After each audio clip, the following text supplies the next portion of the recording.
Vous savez quoi? Dites à vos enfants que vous êtes une famille du royaume. Les concepts du royaume de Dieu.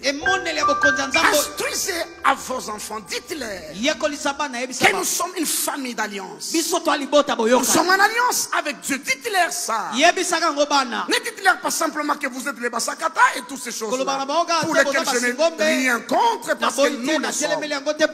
Dites-leur vous êtes une famille d'alliance. Vous êtes une famille du royaume.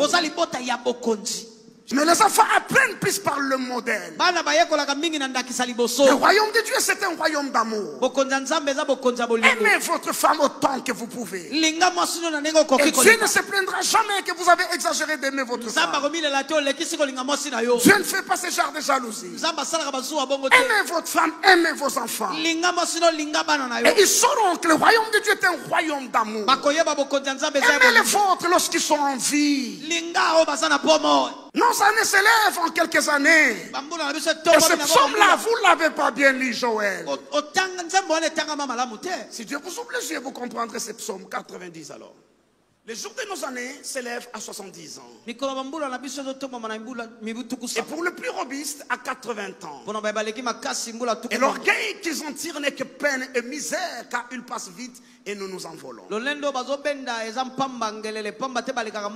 que Dieu ne réfléchit pas en termes d'années ni de décennies. En termes de jours. Ce texte dit les jours de nos années.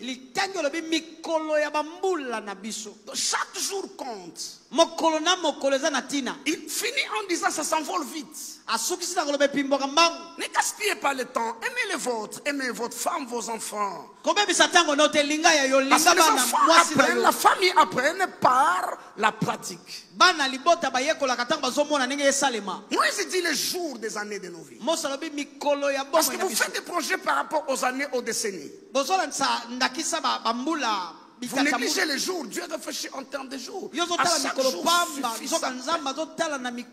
chaque jour suffisant. Aimez le vôtre. Investissez dans votre postérité. Ne perdez pas le temps dans des disputes inutiles. Bâtissez des familles fortes, unies dans l'amour. Vivez la joie. On ne fait pas de barbecue simplement les jours qu'on invite les gens de l'extérieur. Tu es une chèvre juste avec les enfants. Qu'il n'y ait même pas le pasteur qui soit invité pour qu'ils savent que c'est pour eux que vous le faites. Célébrez, louez et bénissez Dieu. Chantez à la maison, maman. Préparez les offrandes à leurs yeux qu'ils voient. Lorsque vous enlevez la dîme, amenez-les à côté qu'ils voient ce que vous faites. Donnez-leur la joie du royaume. Et de cette manière-là, ils apprendront à connaître votre Dieu. Ne soyez pas des hommes méchants qui maudissent les enfants, qui parlent du mal sur leurs enfants, exactement comme vos grands-pères le faisaient. Mais jusqu'à quand ça va s'arrêter cette histoire? Vos oncles étaient ennemis, vos tantes étaient ennemies, vous les cousines à votre tour, des ennemis, vos enfants, des ennemis. Mais jusqu'à quand ça va arriver? Une génération doit arriver. Pourquoi je parle de ces choses? Parce que dans la vie d'Abraham, il y a un passif, il y a un actif. Le passif, c'est tout ce qu'Abraham a amené de l'autre côté du fleuve où Dieu l'a appelé. Le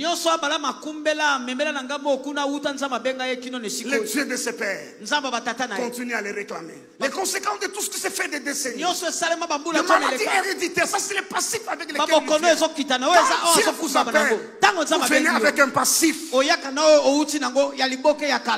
Quand la Bible dit qu'il nous a délivrés de la puissance des ténèbres, ça c'est sous le plan de droit. Le plan de droit. Mais maman mamie vous dira qu'il y a des ordonnances, des décrets, des jugements qu'elle a rendus qui jusqu'aujourd'hui ne sont pas exécutés.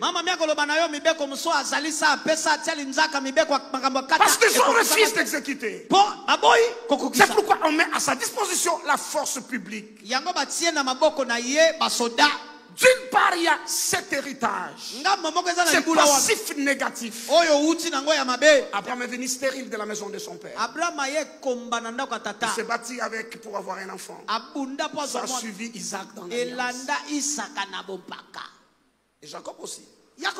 Parce que sa femme, la femme de son cœur, était Rachel. Léa, c'est un accident de parcours. Rachel aussi s'est battue avec. Donc, d'une part, il y a un passif de nos familles biologiques qui nous suivent dans l'alliance. Et d'autre part, il y a ce que Dieu demande que nous puissions faire. Et chaque génération doit arrêter ces passifs. La maladie héréditaire ne doit pas passer l'autre génération.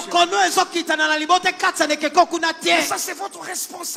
Il n'y a pas de plus grande bénédiction que Dieu vous ait donnée que le fruit de vos entrailles. Bénissez vos enfants. Déclarez sur eux. Dites-les, vous êtes des enfants du royaume. Vous appartenez à un Dieu.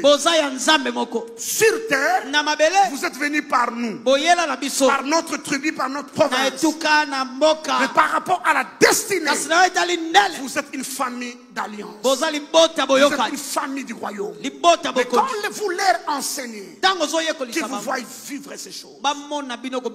Qu'est-ce qui est plus facile d'avoir l'harmonie à la maison, la beauté, qu'est-ce qui est plus facile que ça? C'est seulement des égos, des égos. Moi. On se marie pas pour moi. La Bible dit c'est pourquoi l'homme quittera son père et sa mère. Il y a un pourquoi, c'est pourquoi. Le pourquoi là, c'est pas le plaisir. C'est pas le sexe, le pourquoi là. C'est pas votre confort, moi. Elle se soumet pas, elle-même pas. Le pourquoi, c'est le but de l'existence. Il y a un but pour lequel vous existez. Il y a un but pour lequel l'autre existe. C'est pourquoi on vous met ensemble pour accomplir ce but. L'alliance, c'est une affaire de postérité. Et c'est à vous d'instruire à vos enfants le concept de la dîme et la foi en Dieu. C'est ça l'héritage d'Abraham. Les enfants mentent parce qu'ils ont peur d'être punis. Les enfants volent, les adultes volent au travail parce qu'ils ont peur de mourir de faim. Ils ne voient pas clair sur l'avenir de leurs enfants. Chaque péché est un résultat de manque de foi. Chaque péché est un résultat de manque de foi. L'héritage d'Abraham, c'est la foi. Et qu'il instruise à sa postérité de marcher par la foi, de faire confiance à Dieu. Je n'aurai pas besoin de voler, pas besoin de mentir, parce que j'ai foi en Dieu. C'est juste le manque de foi qui nous fait faire ce que ça nous fait.